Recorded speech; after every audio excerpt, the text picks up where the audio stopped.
देखिए हर खबर यहीं पर, सब्सक्राइब कीजिए TV9 भारतवर्ष। एक महत्वपूर्ण घटनाक्रम विकास दुबे से संबंधित। विकास दुबे के काफिले की गाड़ी पलटी। 3 गाड़ियां शामिल थी विकास दुबे के काफिले में, जिसे एसटीएफ लेकर पहुंची थी। उज्जैन से रवाना हुई थी शाम को 7 बजे और यहां तड़के सुबह 6 से 6:30 बजे के बीच यहां पर पहुंची। और देखिए ये गाड़ी यहां पर कानपुर से ठीक पहले, बहुत ही चौराहे से लगभग 4 किलोमीटर पहले ये गाड़ी महिंद्रा TUV जो कि 3 गाड़ियों के काफिले में से एक थी, वो यहां पर इस तरीके से पलटी है। लगातार सवेरे से बारिश हो रही है और इसी घटना का फायदा विकास दुबे ने उठाया। जैसे ही गाड़ी पलटी, एसटीएफ कर्मियों का ध्यान उस ओर गया और विकास दुबे ने एक एसटीएफ कर्मी की पिस्टल छीनने का प्रयास किया, कामयाब भी हुआ और पिस्टल छीनकर एसटीएफ कर्मियों पर फायरिंग उसने की। फायरिंग में एसटीएफ कर्मी घायल हुआ, एक पुलिसकर्मी घायल हुआ है जिसे हेलीकॉप्टर भर्ती कराया गया है। लेकिन जवाबी कार्रवाई में विकास दुबे को ढेर कर दिया गया है। यहाँ से कुछ ही दूरी पर विकास दुबे को मार गिराया गया है। तो एक महत्वपूर्ण घटनाक्रम, क्योंकि विकास दुबे की सुरक्षा को लेकर यूपी एसटीएफ चिंतित थी। जब 7 बजे उज्जैन से लेकर रवाना उसे यूपी एसटीएफ की टीम हुई थी, तो हर थाने की पुलिस, हर जिले की पुलिस लगातार उसे एस्कॉर्ट कर रही थी।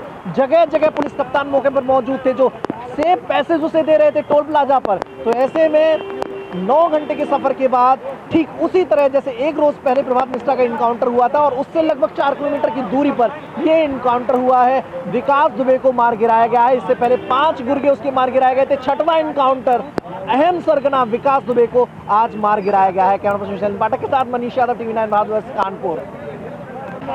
देखिए मनीष की रिपोर्टिंग आप उसी जगह से देख रहे थे जहां पर एनकाउंटर होता है। 10 से 15 मिनट तक गोलियां चलती रही और पुलिस का ये बहुत इंपॉर्टेंट स्टेटमेंट है कि सरेंडर करने का मौका विकास दुबे को दिया। उसने पिस्टल छीनकर भागने की कोशिश की लेकिन वो नहीं माना। उसकी तरफ से फायरिंग की गई और फिर जवाबी कार्रवाई एसटीएफ ने की, जिसमें सिर और सीने में गोली लगी और विकास दुबे ढेर हो गया।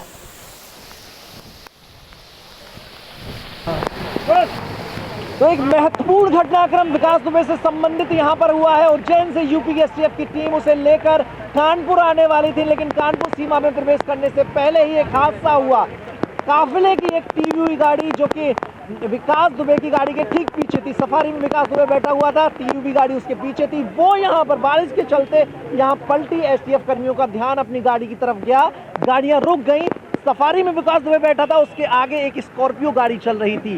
उसी ध्यान बटन का फायदा विकास दुबे ने उठाया और एक एसटीएफ कर्मी की पिस्टल छीनने की कोशिश की, जिसके बाद जवाबी फायरिंग हुई और जवाबी फायरिंग के बाद विकास दुबे को मार गिराया गया।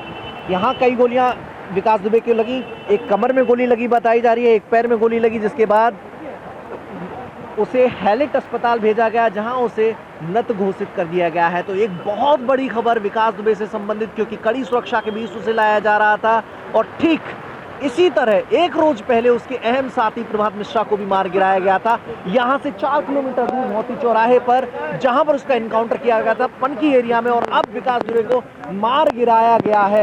कल उसे उज्जैन से गिरफ्तार किया गया था। यूपी एसटीएफ की टीम ट्रांजिट रिमांड लेने के बाद शाम को 7 बजे उसे लेकर रवाना हुई थी और यहाँ पर इसी मौसम के बीच ये दुर्घटना हुई, जिसका फायदा विकास दुबे ने उठाने की कोशिश की, क्योंकि बहुत शातिर अपराधी था और जवाबी कार्रवाई में विकास दुबे को ढेर कर दिया गया है। कैमरा पर्सन शैलेंद्र पाठक के साथ मनीष यादव, TV9 भारतवर्ष, लखनऊ। तो मनीष उसी जगह पर है जहां पर ढेर किया गया विकास दुबे को और अस्पताल ले जाने से पहले ही उसकी मौत हो गई। डॉक्टर्स ने भी इस बात की पुष्टि कर दी है। जितेंद्र इस वक्त हमारे साथ बने जो कि एन रूट कानपुर की तरफ थे, यानी कि एक काफिला लेकर कानपुर जो विकास दुबे को निकल रहा था, जहां कोर्ट में आज उसकी पेशी होनी थी, वहीं पर उन्हीं को फॉलो जितेंद्र कर रहे थे। जितेंद्र, आपके पास अभी क्या जानकारी है, क्योंकि ये जो एरिया हम दिखा रहे हैं, प्रभात मिश्रा का एनकाउंटर यही हुआ 4 किलोमीटर पास, जैसा कि मनीष भी जानकारी दे रहे थे।